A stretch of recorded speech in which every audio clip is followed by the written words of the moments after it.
Good afternoon, class, and welcome back to our oral communication in context class. And this afternoon, I will be discussing lessons 3 and 4 synchronously recorded, but I'll be meeting you for lessons 5 and 6 in real time later. Okay, so let's begin with lesson 3, which is all about fundamentals of communication. So we are still on the introductory lessons, and this particular lesson, lesson 3, will be about functions of communication.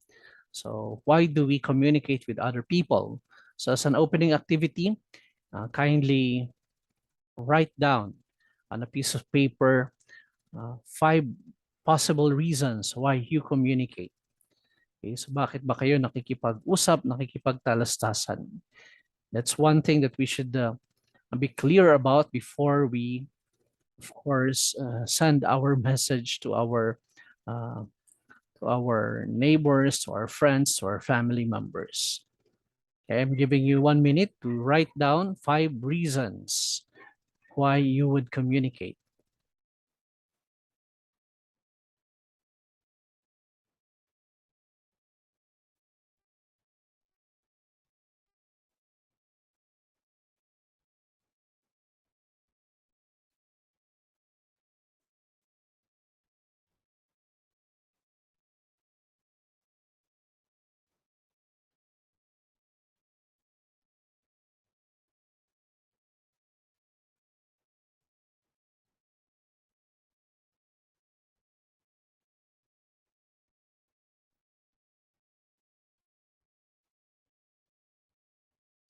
Okay, your time is up. Okay, so hopefully you did the activity, writing down 5 reasons why you would communicate with other people. Okay, so for this lesson to be guided in our discussion, let's have our objectives. Okay, these objectives are actually for the 4 lessons assigned this afternoon. So for the content standards, we are expected to learn about the 5 functions and 5 qualities of authentic communication, then also about effective communication skills and how to avoid the breakdown of communication. And then the last content standard is about intercultural communication. So again, for this recorded part of our class, I'll be discussing about the 5 functions and the 5 qualities. And then later in our synchronous class, the effective skills and all about intercultural communication. As for the performance standard, designs and performs effective controlled and uncontrolled oral communication activities based on context. So we will be able to do this expectation, this objective through our performance tasks and assignments. Okay, as for the learning competencies, the learners are expected to discuss the functions and qualities of communication and identify the speaker's purpose and demonstrate sensitivity to the sociocultural dimension of communication. So one way we can interpret properly the message of the speaker or the sender is for us to identify what particular purpose that person has. Why did he say it? Why did he send us a message? Okay, and as for the second learning competency here, okay, of course, we know that we are experiencing globalization. We cross borders. People uh, come and kind of penetrate other countries. So uh, we are expected in this particular era, generation, to, of course, have this sensitivity to social cultural dimension. Okay, that we have to kind of be aware of the different ways people, of course, would communicate, especially peoples from different places and different culture. Okay, so we now move on to the functions, to the 5 functions of communication. And again, this particular lesson, lesson 3, would like to focus on and answer the question, why do we communicate? Okay, since communication is certain in our lives, it comes naturally and unknowingly. Okay, so we we do it spontaneously. We do not think uh, that much if we are to speak or not. We suddenly kind of respond, for example, to someone who asked us a question. And we know that communication serves many purposes, of course, depending on the context or situation we are in. So what I would like to present to you with the following slide are just some of the many purposes, many reasons why we communicate. Some of them maybe you have written in your activity, okay, but most commonly these are the lesson or the reasons why we would communicate. So of course, we do communicate when we'd like to inform other people about something, when we want to know something, when we ask question, when we confirm uh, uh, maybe a particular schedule. We can use it to persuade maybe our sibling or parents to support us maybe in a particular task. And of course, we can use it to motivate people. And this is a very good purpose when we encourage others, when we give words that kind of give light to their dark days. Okay, so it's something that really is plausible and kind of a good thing to do. Okay, so hopefully most of the time we do motivate other people. I don't know how much time you spend in motivating perhaps your classmates. Oh, kaya mo yan. Sige, kaya natin to. Okay, so those are words of motivation. Okay, so I know you'll pass the exam. I know you will make a good output. Okay, so this is one beautiful and good reasons why we communicate, and hopefully we spend much of our time in speaking and communicating in encouraging other people instead of putting them down. Of course, we give counsel to our dabarkads, maybe to those who are asking for our advice. Okay, those are friends who have just experienced breakup. Okay, those who find it difficult to move on, we do counsel them. Okay, we also would like to we use communication expressing ourselves. Okay, and perhaps sharing our ideas, our insights, our plans, and how we feel. For example, how we feel today. Okay, so we use communication to express things that are otherwise unknown to other people. Okay, giving advice, revealing, okay, revealing, hopefully not the secret of other people, but revealing more ourself to others. Okay, sometimes we do criticize other people, but hopefully it will be a constructive criticism. Okay, we give them points to improve rather than put them down or belittle them. Of course, we can use communication in selling. We do that even in live selling. Maybe if you have a business at home, you do use your ability for sales talk. Okay. When we want to promote something, maybe an advocacy, we use communication. Of course, if we have a little brother or younger sister, we do communicate with them and we try to teach them. Okay, and when we would like to express our acceptance, that we accommodate someone, we use also our ability to communication. Okay, when we are accused, we can use it to deny the accusation. We use communication to clarify things. If we would like to buy something, of course, we do send the message to the seller. If we would like to learn, we would like to affirm, and many others. Okay, so again, this is not an exhaustive list of the many possible reasons why we communicate. Hopefully, the things that you've written on your paper appear on this slide. If not, that means they belong to the and many others box. Okay, so and that means you've added something to this details on this slide. Okay, let's now move on to the specific functions of communication. Of course, there are many, but according to experts, there could be 5 kinds of umbrella or bigger groups where we can categorize all these different reasons or functions or purposes of communication. Okay, so the first one is what we call control or regulation.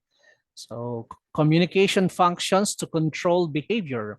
Every organization has its regulations, and these regulations are communicated to all members in various ways. Okay, so again, when the communication's purpose is to kind of uh, give rules, regulations, or disciplinary matters to the members, for example, of a group, okay, we call it control or regulation. Okay, so the purpose is to control the behavior of the people, to control those who are in the group. So what examples can we give? For example, a small organization such as our family has its house rules which every member has to follow. For example, on curfew, your dad or your mom said, okay, you can go outside, you can stay outside only up until 10 p.m. Okay, that's control or regulation. Okay, the school, for example, implements rules which students and other members of the school community are obliged to follow, especially now that we are starting to have our face-to-face on-site classes. Okay, the protocols, uh, the wearing of IDs, okay, the rules that we follow inside and outside the classroom, even the rules that we follow for a particular subject, they all are under what we call control or regulation. A number three example, the dress code in a business organization serves to dictate the style dressing among its members, particularly the employees. We do have uniforms, for example. And again, in the school setting, okay, the security officer, the security guard, of course, may want to check your identity first before you are able to enter the premises. Okay, a dean may oblige the faculty members to attend a seminar workshop. So if these are the things that are done using communication, then we categorize them as control or regulation. So again, this particular function is used when we would like to control the behavior. Okay, the second is social interaction. Communication allows individuals to interact with others. Because of the needs to interact daily, people communicate. Okay, so here it's for socialization. We use our ability to communicate in our interaction with other people, in getting to know them, in expressing our um, maybe our sentiments, in expressing how we like them, for example. Okay, so if these are the purposes, then we call it social function. So for example, a student has to talk with his parents regarding his allowance and school requirements. So that's more of a social interaction within the family. A person or a student has to talk to the driver or of a jeepney or bus or to the train ticketing clerk. Okay, it's against another social interaction that we do usually on our way to school. And in the school setting, it is inevitable for us not to converse with our teachers, our classmates, and other employees and officials in our school. Okay, so if these are the functions, just to interact, okay, to share our thoughts.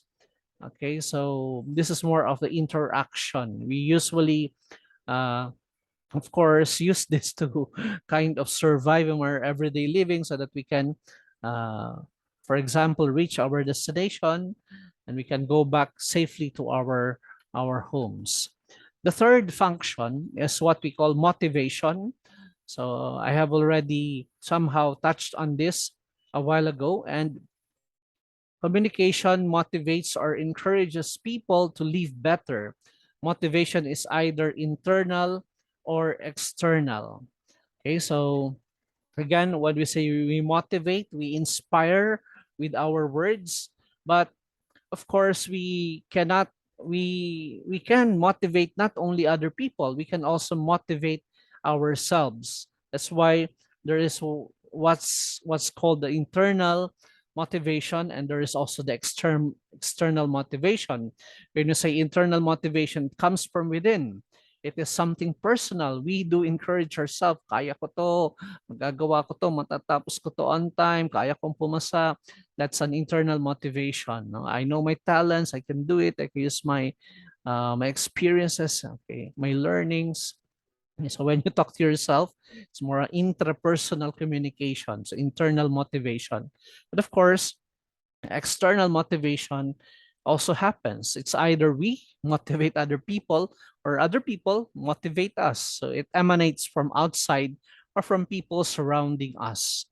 Okay, so your mommy, your dad, your friends might be the one telling you, okay, you can win that contest. Okay, you can, of course, succeed in that particular endeavor. Okay, so that's an external motivation.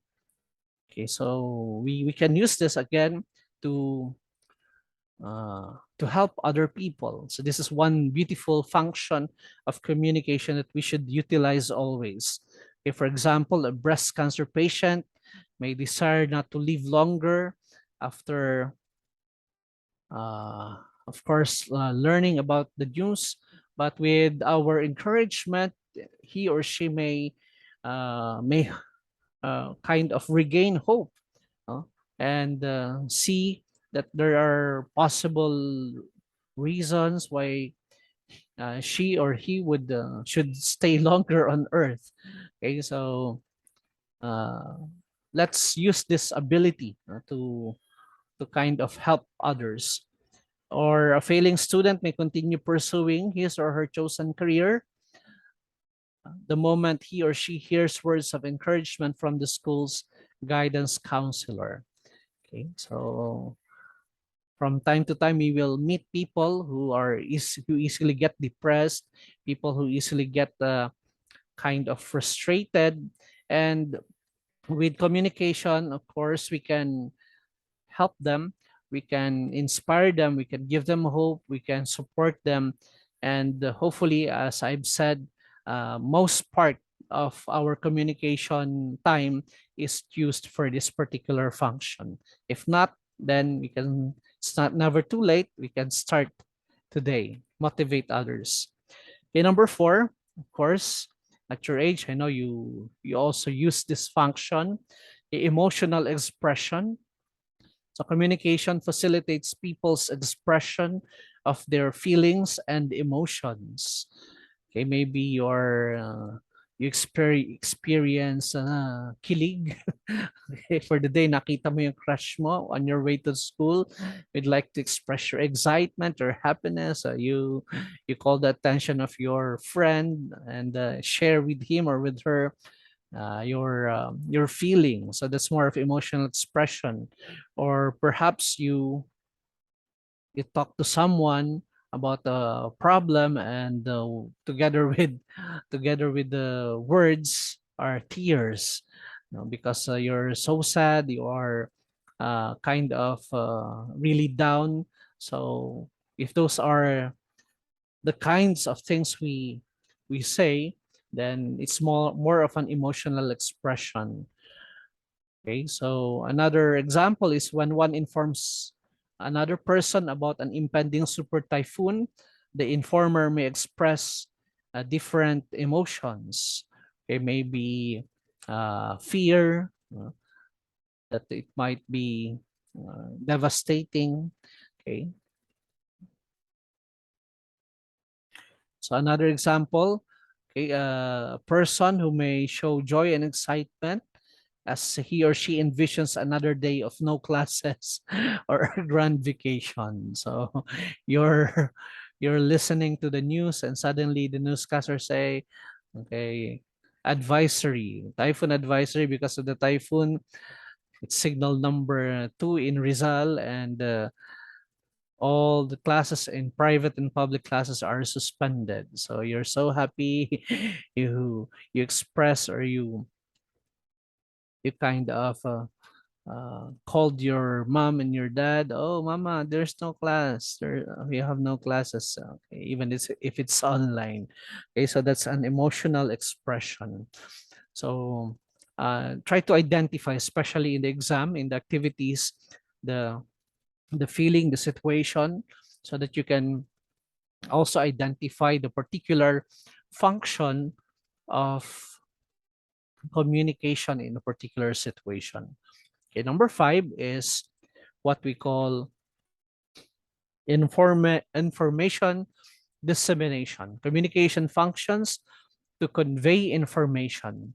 Many events or incidents happen every day, and these occurrences affect people, so they have to be informed.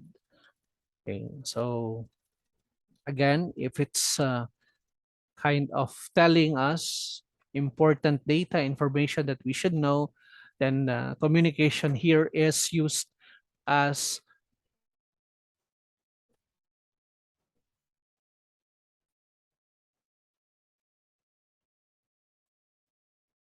okay, as I was saying, okay, when it's giving details, giving information, then it's more of information dissemination. Dissemination means you share, you you let others know about it. Okay. So other examples, a new policy to be implemented in school has to be made known to all members before its implementation. Of course, nowadays we use different media in communication. Okay. We of course use our official Facebook account. We use uh, our cell phones, for example, in disseminating information. We tell other people, for example, about events. We broadcast it through our different social media accounts.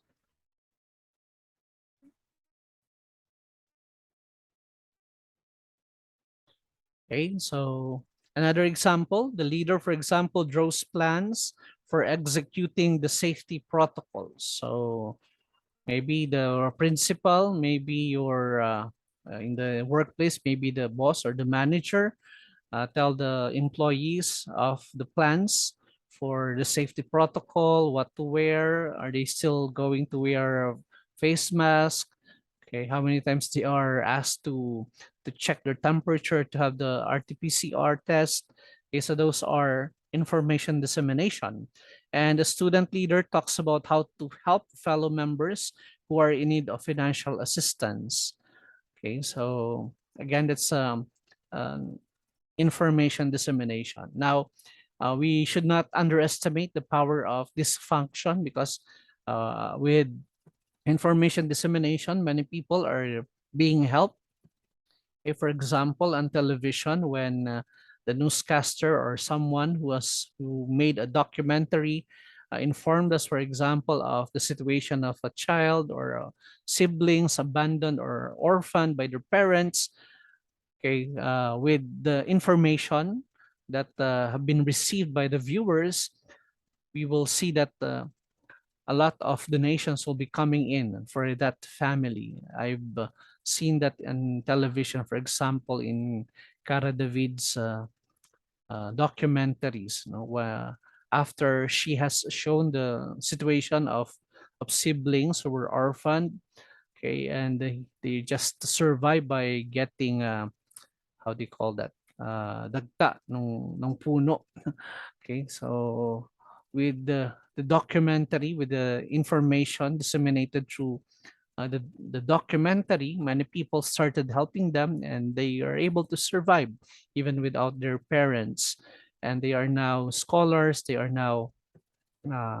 they now have their house, because of the people who helped them. So again, do not underestimate the function of this function number 5, which is information dissemination. Okay, with we know what with the blogs or the video contents of vloggers, there are also a lot of people that have been helped. Okay, the attention of people, generous people, are called because of the contents that they would make on different platforms, especially YouTube, okay, or Facebook. Okay, so Again, when we speak about information dissemination or functions of communication, we have this five: control and regulation, if we would like to control the behavior; social interaction, if we talk to people, we meet every day for our different tasks, if for our different activities, then it's more of social interaction. If it's to encourage, to inspire, we call it motivation. If it's to express our insight, our feelings, how we feel, okay, it's emotional expression. And if it's to give details to other people, then we call it information dissemination. Okay, so your assignment number 4 is connected to this. Okay, so all you have to do here, according to the direction, is identify the function of communication in each of the following situations and write your answer on the space provided before each number.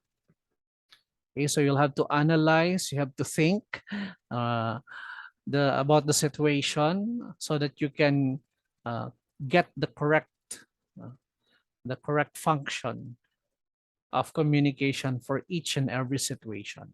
Okay, so there are 10 of them.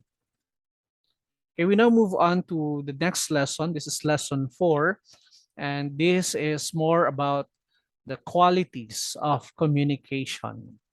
Okay, so this will include both the verbal and the non-verbal communication.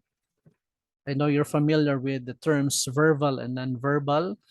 Maybe you have encountered them in your previous in other subjects, but let's go back to them in a while. Okay, so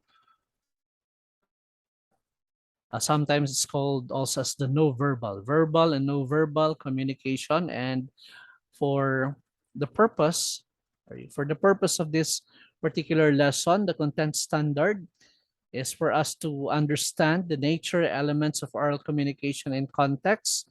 And of course, the performance standard is the same, okay, which is to design and perform effective controlled and uncontrolled oral communication activities based on context. So I will give you that particular performance in your performance test. Okay, I will ask you to do that. And of course, for this particular lesson, that you'll be able to understand and enumerate the different or the good qualities of an authentic communication. So let's go to the verbal and no verbal communication. And let's start with verbal communication. So when we say verbal communication, as the word suggests, we use words to convey a message, maybe spoken word, maybe a written word, maybe a typewritten word. But as long as we use words, whether written or orally, we consider it as a verbal communication. Okay, so this type of communication can be regarded as efficient and successful if the receiver can easily process the message delivered by the sender. Okay, so from time to time we we join perhaps, or we watch games wherein people are asked to communicate without using words, and we can find how difficult it is to guess the word if they're just using uh, they are just using body movement. So if we use words, it's easier for us to identify. And again, it can only be efficient when the receiver finally understands our message. So remember, that's authentic communication when we are understood by the recipient. Okay, up until that moment, we cannot consider yet communication a successful one. So here are some of the aspects or elements that we need to consider in this particular kind of communication. So what should we remember if we are using words in communicating? So there are 5 qualities for the verbal communication. So as we can see on the slide, we have appropriateness, we have brevity, clarity, ethics, and vividness. Okay, so simply looking at the words, hopefully we are able to guess what each of them mean. Okay, so let's begin with the first one, which is appropriateness. Okay, so when we say appropriate, it pertains to the use of suitable language form applicable to the nature of the event or context of situation. Okay, for example, whether an event is formal or informal, so it will dictate, the situation will dictate what kind of language we should use. Okay, so we can only say that it's appropriate if we are using the words that is kind of acceptable for that particular occasion. Okay, you do not say slang words in a formal gathering, for example, in a graduation rite. Okay, we use kind of somehow kind of templates, especially okay, when do attend or when we speak on those kinds of occasions. So we can identify two major kinds of situations when we use verbal language and where appropriateness is highly recommended, highly expected. The first one is what we call formal communication. So this is the type of communication used in formal, ceremonial, or dignified gatherings. As I mentioned, of course, in programs, formal programs like graduation rites, like in meetings, for example, it can also be used. Okay, so from time to time, we are also using this type of formal communication. For example, in a meeting, when we would like to nominate someone, okay, we say, "I respectfully nominate someone." Okay, so those templates which we use in parliamentary procedures are examples of formal communication. Or the representative of DepEd, for example, during the graduation rites says, by the power vested on me by the Department of Education, I now declare you graduates. So those words again are formal communication. In letters, of course, there are formal letters that we would receive from a company, for an organization, maybe for inviting us. So they will be kind of informing us about the details and why we are chosen to be part of the program. So that's another example of formal communication. So others are in interviews. I don't know if you've experienced being interviewed. Okay. So in conferences, if there are workshops, seminars, of course, the speaker will explain things in a formal way. Okay, from time to time, maybe he or she may crack a joke, but generally in formal conferences, you use formal language. Okay, there could be also formal one-on-one. It depends on the one you are talking to. Of course, in speeches, in the speech, for example, of the president in the sauna, or the speech of the president in front of the UN assembly. Okay, in our presentations, in our programs, in school, okay, we use also formal language. Okay, so remember these occasions listed here, and of course, try to be as formal as possible in your language. So that's the appropriate one. Now, of course, if there is formal, there is informal, characterized by free, casual, spontaneous exchange between two or more persons. So if the formal is communication that we kind of prepared for, we kind of planned what to say. In informal communication, it's more spontaneous. Okay, so we we talk by impulse or inclination and without premeditation of external or external stimulus. We just respond. We do not think too much. We do not prepare what to say. So that's more of an informal. And this is usually the kind of uh, situation we are in So in our after the class, so before the class, in our homes, during weekends, of course, most of the time we are using the informal communication. So what are some of the occasions when we use the informal? Of course, in casual conversations with your friends, with your pinsan, maybe you just wanted to talk about sports, wanted to talk about your favorite K-pop. Okay, so it's more of a casual conversation, unless you would like to make it so formal. Okay, and then gossips. That's uh, that's not good, and it's of course informal. Okay, when you talk about somebody else who is not present, then you're gossiping. You're talking about their lives. Okay, and then tales, of course, stories, stories about your life, about yourself, about your past.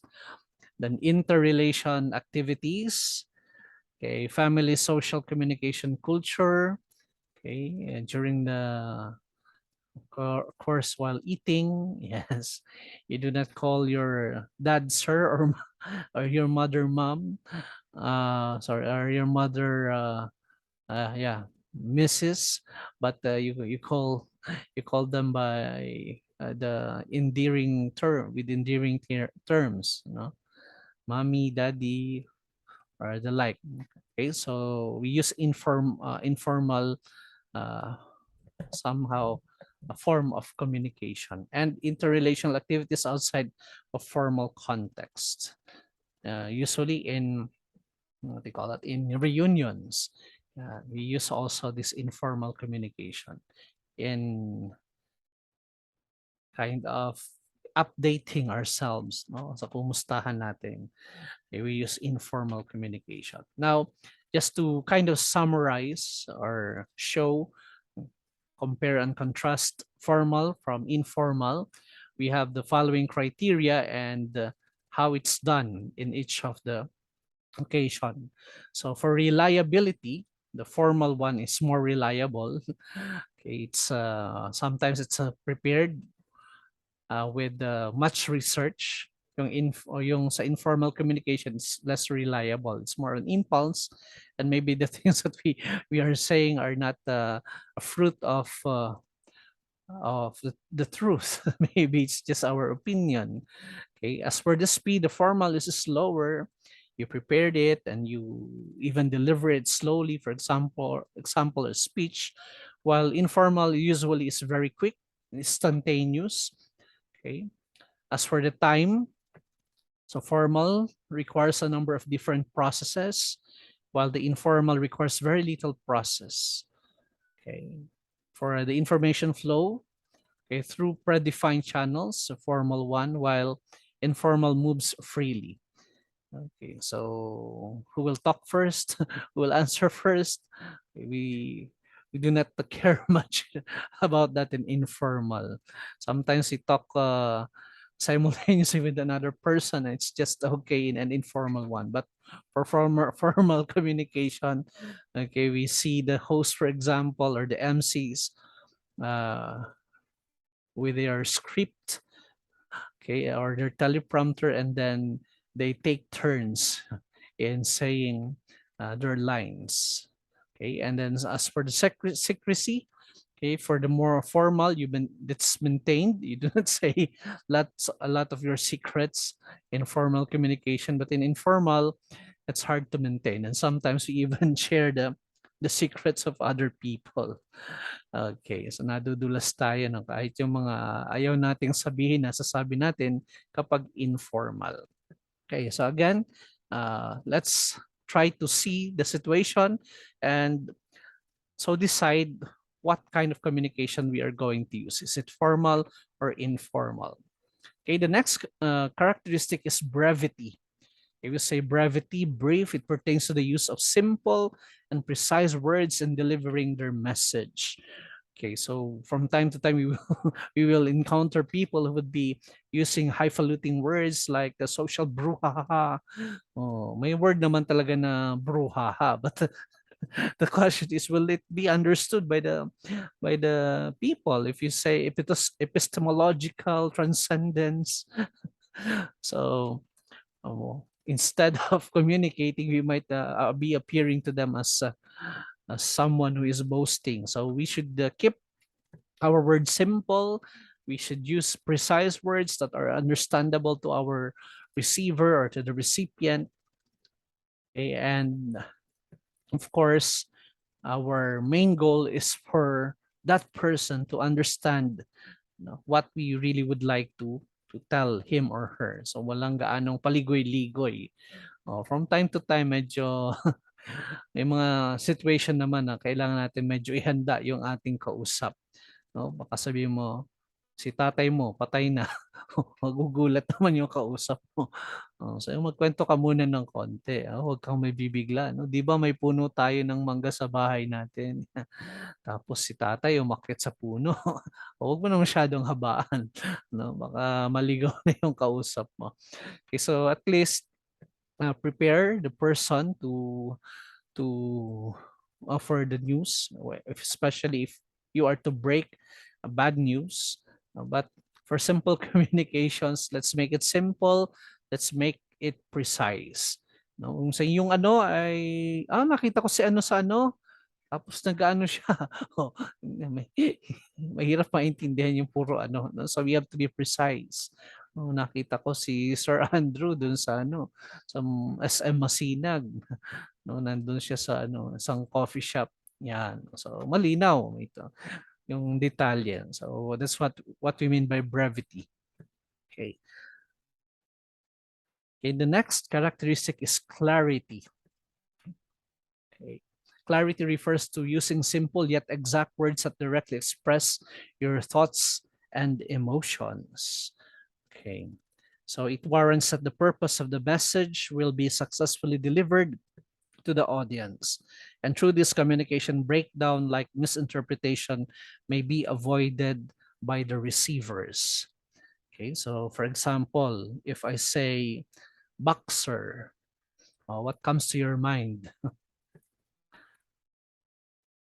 Di ba? Mayroon tayong iba't ibang papasok sa isip. It could be an animal boxer, the breed of a dog, can be the boxer short, or it can be Manny Pacquiao. So how are we to help our listener or receiver to understand what particular kind of boxer we are talking about?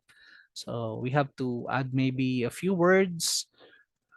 Maybe we have uh, to clarify. We have to explain what exact meaning do we mean. Okay, another example is the word mouse. If I ask you, mayroon bang mouse dyan sa bahay nyo? Ano bang pumapasok sa isip nyo? Is it the rodent or is it the mouse that we use in our computer? So again, when we communicate, let's clarify, especially if the words that we are using could have several meanings. Okay. Number 4, ethics. Ethics pertains to moral standards that need to be considered when delivering a message. The audience's background, such as their age, gender, race, social status, and personal convictions, shall be given due importance for speaking purposes. As a speaker, one of the prerequisites that you need to do is to know your audience first. And by doing so, discriminatory acts leading to biased judgment that may unintentionally be committed by the speaker will be avoided. I do this especially when I'm invited to give short talks or seminars.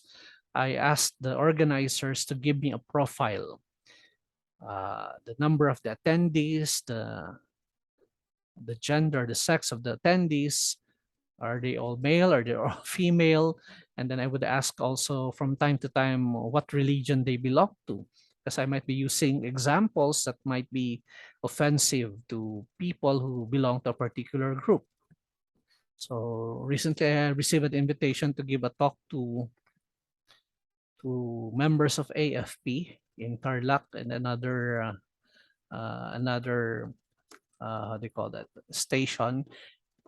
And so I am preparing with that in mind, that I'll be talking to military personnel. So my examples, my words should not offend them. Okay. So should not make them appear as kontrabidas in my example. Dapat sila yung bida doon sa my example ko. Okay, so that's a part of ethics. Okay. And number 5, vividness. Vividness means words that make the conversation or exchange of information lively and vibrant.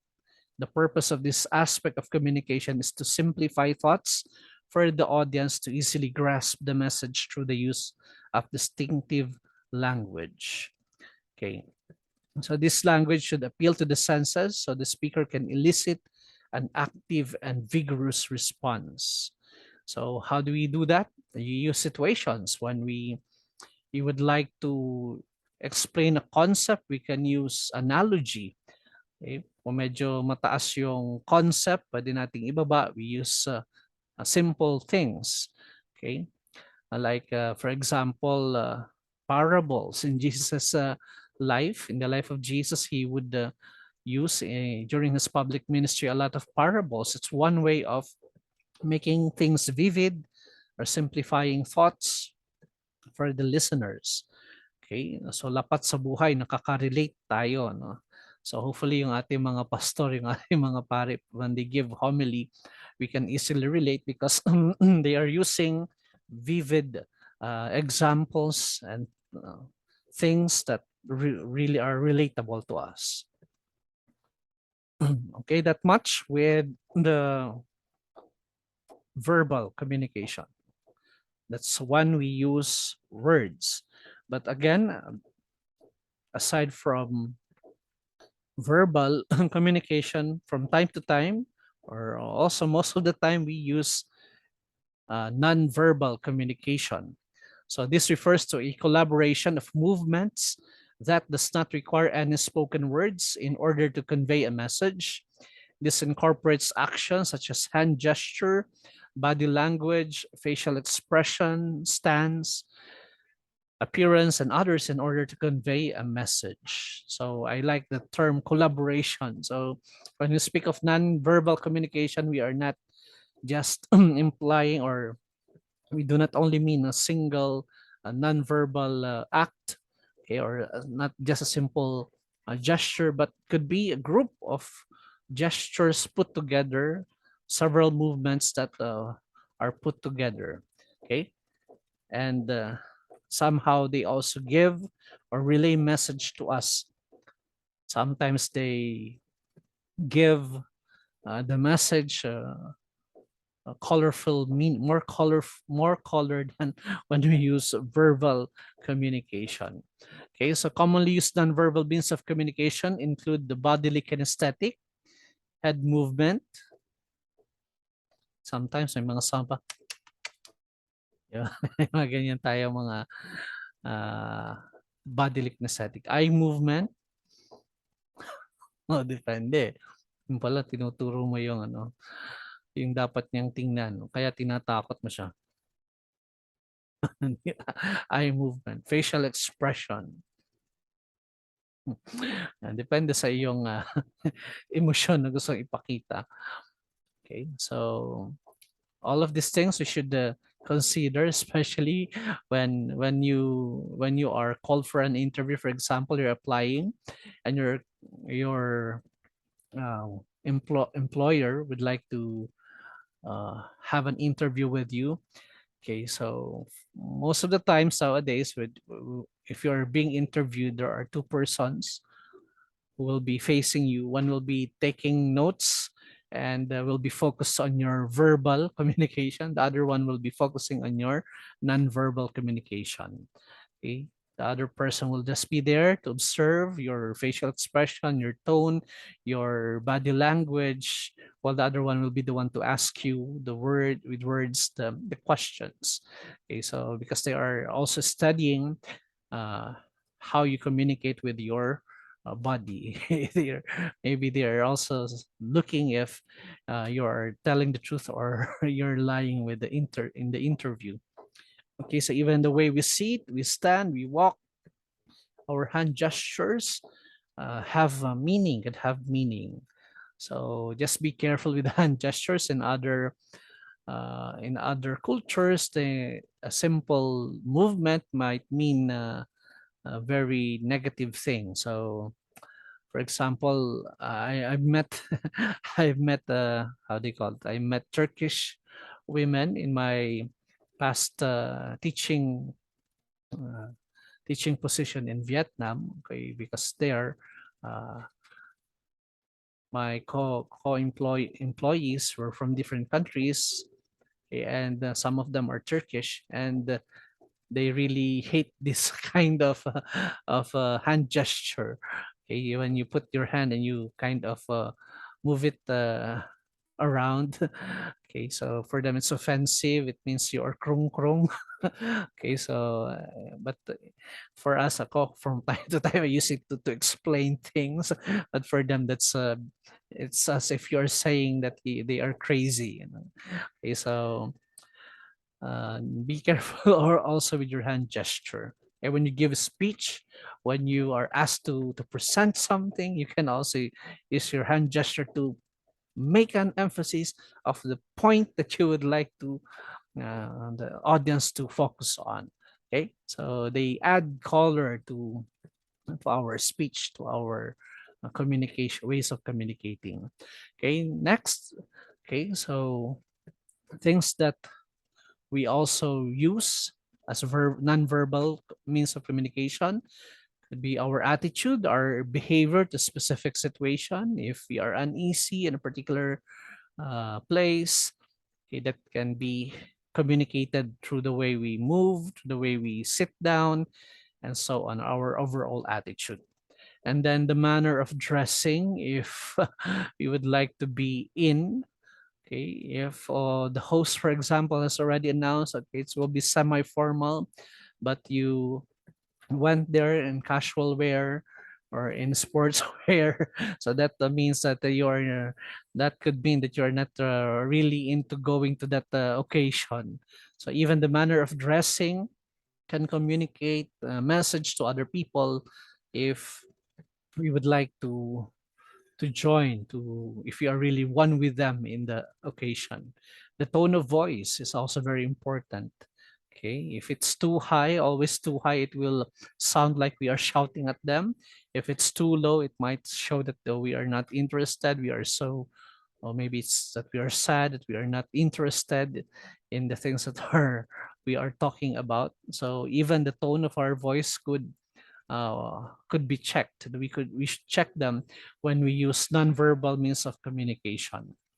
Okay, so the following are the importance of nonverbal communication. We see that with the verbal, there's kind of uh, lesser uh, possibility of being misinterpreted because you already use words, and hopefully that's already clear to the audience. But nonverbal communication also has its functions. Okay, and here are some of them. Number one, they make the message more meaningful, as I've said, colorful, okay, expresses message without the use of words. Sometimes there are occasions when we are supposed to be quiet and we would like to call the attention of someone from afar, and we just use our hand.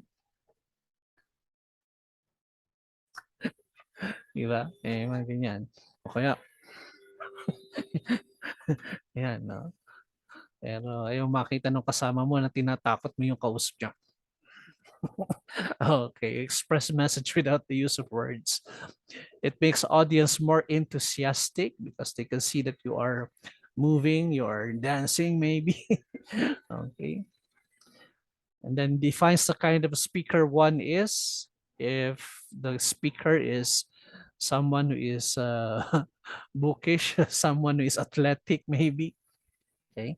And then makes one dynamic speaker, a lively speaker. It gives confidence to the speaker. Okay? From time to time, we can release, if we're the one speaking, we can release our stress with the words that we use, okay? With the way we hold the microphone. Okay, ad scholar, di ba may ibang ganyan humawak ng microphone, iba ganon, iba patagilid. Okay. Iba-iba, no? And then add scholar to speech, connects the speaker to the audience, and gives the speaker a variety of ways to deliver his or her message. There are stories, there are things that you would like to share to the audience, for example, that really have to involve some kind of movements. You are talking about a monkey who is driving. So yes, instead of saying may unggoy na nagmamaneo, you can do the action.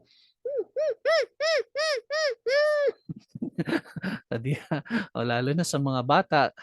So kung kayo magiging teacher kayo sa elementary. So this is very important, the nonverbal communication. Okay? So hopefully we see the important significance both of the verbal and the nonverbal communication. Usually we use them in tandem. We use them together. Okay? So for your assignment number 5, okay, so here are the directions. Watch a morning or primetime news and fill out the box below with the different verbal and nonverbal cues used by the news anchor or anchors or reporters in delivering news. Write 3 verbal communications during the broadcast. Then identify the aspect or element of verbal communication used. Right? Whether it's relevance, brevity, clarity, ethics, and vividness. Okay, an example is on our slide. Okay, for example, you watch 24 Oras at ang nagbabalita ay sina Jessica Soho, Vicky Morales, and Atom Araulio. And then the date, for example, is May 21, 2020. Then number 1, see ethics. Okay, and the observe verbal activity. Okay, verbal to, no? Kasi there's another assignment for the non-verbal. So verbal activity. The anchor greeted the televiewers in the opening billboard. Jessica Soho, magandang gabi, Luzon, Visayas, at Mindanao. KMJS na yan. Ayan, di ba? So, ethics, because you consider people from different group of islands in our country, not only in one. So just imagine if Jessica Soho will just simply say, magandang gabi, Luzon. O, ano naman yung nunod sa Visayas at saka sa Mindanao. Okay, so as a kind of as a way of respecting also people watching from other parts of the country. Yan. So inclusive, Luzon, Visayas at Mindanao. Okay? So here we have the table, and this is one that you will fill out. Okay, so nowadays we do not aside from the actual news under respective time slot, we also have recorded news. Okay, mayroon tayo sa YouTube, of course. So mayroon mga official channel of mga networks. So if you cannot catch the time of the actual news, you can also go to this recorded news items. Okay, so that's for the verbal communication. But for the non-verbal, okay, still part of assignment number 5, but this one is B. Okay, to make your viewing activity complete on the same news you use in A, observe also 2 non-verbal cues that the anchors and reporters used in the newscast. Use the sample below as your guide. For example, okay, ito pa rin yung sa 24 oras. So, nagkaroon ng situation. The situation, nagkaroon ng live report, di ba? O, di ba may mga field reporter, and then they will be called by the one in the studio. So, after the live report, Jessica Soho nods on the information. Mahilig si Jessica sa ganyan, yung medyo tatangon ng konti. Delivered by the field reporter after giving a follow-up question during the live report and indicating affirmation. So what's the importance? It builds connection to the reporter and viewers, and it shows confirmation that she understood the answer of the field reporter, and that makes the news item more kind of acceptable even to the viewers. Okay, so again, just fill out this one. So for this activity B, it will be more on the non-verbal. Okay, so assignment 5A is about verbal communication, the words said by the newscaster, the reporter, while the activity B will be about the non-verbal communication they used. Okay, so hopefully you will enjoy that activity. Okay, for the next lesson, we'll have it synchronously. So see you later.